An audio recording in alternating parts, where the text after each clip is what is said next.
Hello दोस्तों, आज हम लोग नए चैप्टर अलजेब्रा पढ़ेंगे। तो अलजेब्रा में जितने भी स्टूडेंट्स या जितने भी बच्चे हैं, हमारे दोस्त हैं, वो सबको मैं आज जीरो से हीरो बनाऊंगा। ठीक है, तो हम लोग बेसिक से यानी कि जीरो लेवल से शुरू करते हैं। ठीक है, आइए शुरू करते हैं।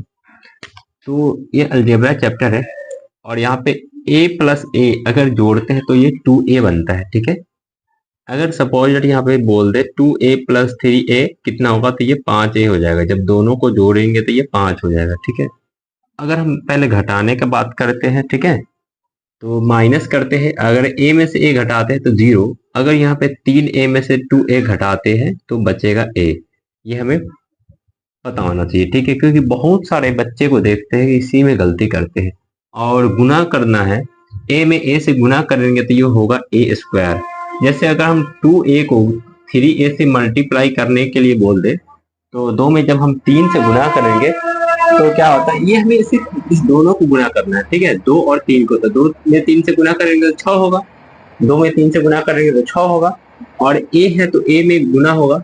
अब यहाँ पे क्या होगा कि a में जब a से गुना करेंगे तो स्क्वायर बन जाएगा।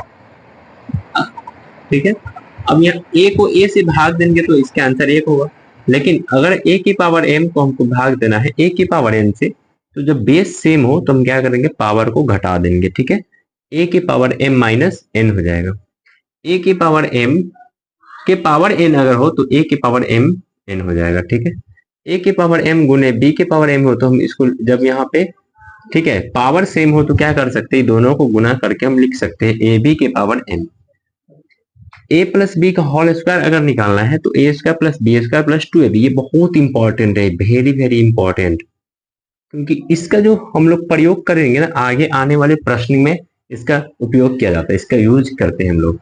ए माइनस बी का अगर होल स्क्वायर क्या हो जाएगा, A square plus B square minus 2ab।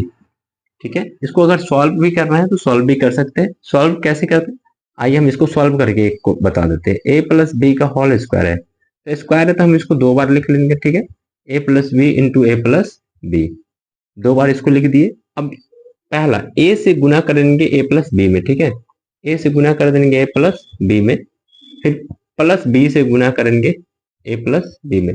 यहाँ पे मैं एक बार और समझा दे रहा हूँ, ए से गुना करना है ए प्लस बी में। ठीक है, फिर प्लस बी, यहाँ प्लस बी से गुना करेंगे ए प्लस बी में।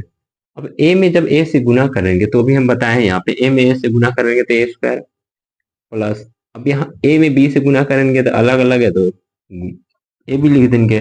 यहाँ पे बी में ए से गुना करेंगे तो ए भी हो जाएगा प्लस, अब यहाँ पे बी में बी से गुना करेंगे तो क्या, बी स्क्वायर होगा। वहां ए था तो ए स्क्वायर हुआ, यहाँ बी है तो बी स्क्वायर होगा। तो ए स्क्वायर प्लस ये दोनों को ऐड कर देंगे, A B plus A B कितना हो जाएगा, 2ab हो जाएगा प्लस बी स्क्वायर। यही फॉर्मूला आता है, ए प्लस बी का होल स्क्वायर हमें याद रखना है, A square plus B square plus 2ab। और भी आगे होता है ए प्लस बी का होल क्यू, अगर आपसे पूछा जाए तो याद रखना है A cube plus B cube plus 3ab into A plus B. A minus B का होल क्यू होता है A cube plus B, A cube minus B cube minus 3ab into A minus B. ये आपका formula होता है। आगे दोस्तों हम लोग यहाँ पे द्विघात समीकरण का सूत्र होता है A X square plus B X plus C बराबर 0। अगर शून्यकों का योगफल, ठीक है, यहाँ से क्वेश्चन द्विघात समीकरण आपको इस टाइप का दे देगा, बोलेगा शून्यकों का योगफल निकालने के लिए, तो इसका जो सूत्र होता है, योगफल को हम लोग यहाँ पे अल्फा प्लस बीटा बोलते हैं। ठीक है, इसको याद रखना, अल्फा प्लस बीटा ये होता है माइनस बी बटे ए। अगर शून्यकों का गुणनफल अगर बात किया जाए, का गुणनफल, ठीक है,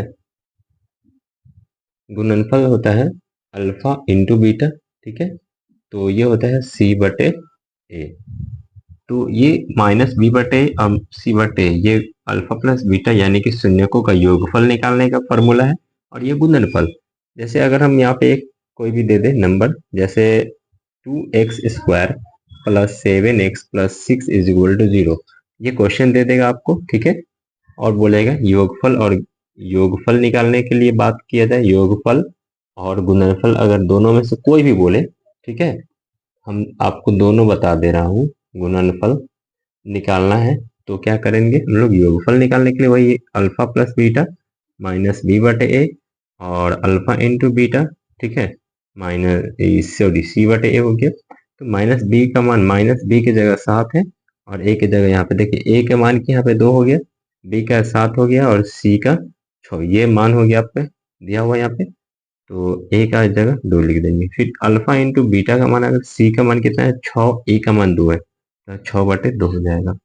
ये आपका द्विघात समीकरण का है योगफल निकालने का फॉर्मूला और गुणनफल निकालने का फॉर्मूला हो गया। ठीक है, आइए मैं आपको गुणनखंड कैसे निकालते हैं इसका, अगर गुणनखंड बात बोले निकालने के लिए तो वो भी मैं आपको बता दे रहा हूँ। यहाँ पे आपको बता रहा हूँ गुणनखंड कैसे निकालते हैं। ठीक है, द्विघात समीकरण यहाँ पे दे दिया है, x² प्लस 7x प्लस 12 का गुणनखंड निकालना है। तो सबसे पहले हम इसको 12 जो यहाँ पे अचर पद दिया है ना, इसको 2 भाग में हमें बांटना है। तो 2 भाग में ऐसा बांटना है कि गुना करने पे हमें 12 प्राप्त होना चाहिए। ठीक है, और अगर जोड़ने पे 7, ठीक है, यानी कि गुना करने पे हमें देख लीजिए कोई भी नंबर ऐसा लेना है, ठीक है, कि गुना करने पे 12 और जोड़ने पे 7 आना चाहिए। तो अगर हम इसको सोचते हैं कि 4 और 3 लेते हैं, यानी कि 4 में 3 से गुना करेंगे तो 12 आ रहा है, 4 3 जोड़ेंगे तो 7 आ रहा है। तो यही दोनों यहाँ पे हमें लिख देना है, x² प्लस यही दोनों को यहाँ पे x के फॉर्म में लिखना है, यानी कि x के साथ और यहाँ पे भाग। ठीक है, देखिए यहाँ पे हम कुछ चेंज नहीं किया, क्या किया है कि देखिए यहाँ पे 7x, देखिए दोनों को जोड़ेंगे तो 7x आ गया और दोनों को गुना करेंगे यानी 4 में 3 से गुना करेंगे तो 12 भी आ गया। यही हमें फॉर्मूला, यही पूरा, अगर किसी भी गुणनखंड निकालना है कितना भी भारी क्यों नहीं हो, कितना भी हार्ड क्यों नहीं हो, किसी भी डिफिकल्ट क्वेश्चन को हम इसी तरह इसको सॉल्व करेंगे। ठीक, तो अब यहाँ से दोनों में कॉमन देखेंगे, देखिए यहाँ पे यहाँ भी x है, यहाँ भी x है, x कॉमन लेंगे, यहाँ पे तो 2x है तो एक तो x यहाँ बच जाएगा, एक प्लस 4 यहाँ बचेगा प्लस, अब यहाँ पे दोनों में कॉमन देखते हैं, x तो कॉमन है नहीं तो x तो यहाँ रहेगा प्लस, इसमें देख रहे हैं कि यहाँ पे 3 है और यहाँ भी 3 इसमें छुपा हुआ है। ठीक है, यानी कि 3 चौका 12, इसमें भी 3 छुपा हुआ है यानी कि 4 बार में जाएगा, 3 में 4 से गुणा करेंगे तो 12 हो गया। ठीक है, अब यहाँ पे क्या करेंगे, इन दोनों में कॉमन क्या है वो ले लेंगे, x+4 यहाँ फिर कॉमन है। ठीक है, तो x+4 कॉमन बचा क्या, x+3, x+4 कॉमन लिए तो बचा x यहाँ लिख दिए +3, यही आपका गुणनखंड आ गया, ये आंसर। ठीक है, एक टाइप का और मैं आपको बता दे रहा हूँ, 2x² प्लस 7x, ठीक है, प्लस यहाँ पे अगर आपको दे दिया जाए 5, ठीक है, तो हमें याद रखना है ये आपका अगर इस टाइप का अगर क्वेश्चन है तो इसको सॉल्व कैसे करते हैं, कुछ नहीं, ये दोनों को गुना कर देना है। ठीक है, तो ये दोनों को जब गुना करेंगे तो क्या हो जाएगा, 10 हो जाएगा। ठीक है, इस दोनों को गुना करेंगे तो ए एक्स को और सी को, ठीक है, ए और सी को गुना कर देंगे जब भी यहाँ पे कोई भी रहेगा क्वेश्चन तो में दिया हुआ, तो इस दोनों को जब गुना करेंगे 10, अब 10 का फिर यही वही सेम लॉजिक लगाना है, गुना करना है। इसको जब काटते हैं 2 और 5 में चला जाएगा, 2 में 5 से गुना करेंगे 10, 2 और 5 जोड़ेंगे 7, फिर वही फॉर्मूला यहाँ पे लिख दे। फिर यही सेम प्रोसेस है, 2x प्लस 5 है तो 5x प्लस 5। अभी दोनों में देखते हैं, यहाँ पे 2x यहाँ भी और यहाँ भी है, तो 2x कॉमन है, बचेगा यहाँ पे x और प्लस ये तो दोनों बाहर चला गया तो बचेगा 1 प्लस, फिर यहाँ भी देख रहे हैं तो इसमें से 5 कॉमन है, x कॉमन नहीं है तो 5 कॉमन है तो x+1। अब यहाँ देख रहे हैं कि ये दोनों में x+1 कॉमन है। ठीक है, यहाँ भी x+1 है, यहाँ भी x+1 है, तो दोनों को क्या करिए हम लोग कॉमन ले लिए, तो इधर बचा क्या, यहाँ बचेगा 2x प्लस 5, ये आपका आंसर हो गया। तो ऐसे हम लोग गुणनखंड निकालेंगे किसी भी क्वेश्चन को। ठीक है, और इससे भी अगर आपको कोई भी माइंड में कोई भी क्वेश्चन हो रहा है तो आप कमेंट कर दीजिएगा, हम उस क्वेश्चन को सॉल्व करके आपको रिप्लाई दिया जाएगा या फिर आपको हम नए वीडियो में आप ले आएंगे उस टाइप का क्वेश्चन। ठीक है, फिर मिलते हैं हम लोग नेक्स्ट वीडियो में। जय हिंद।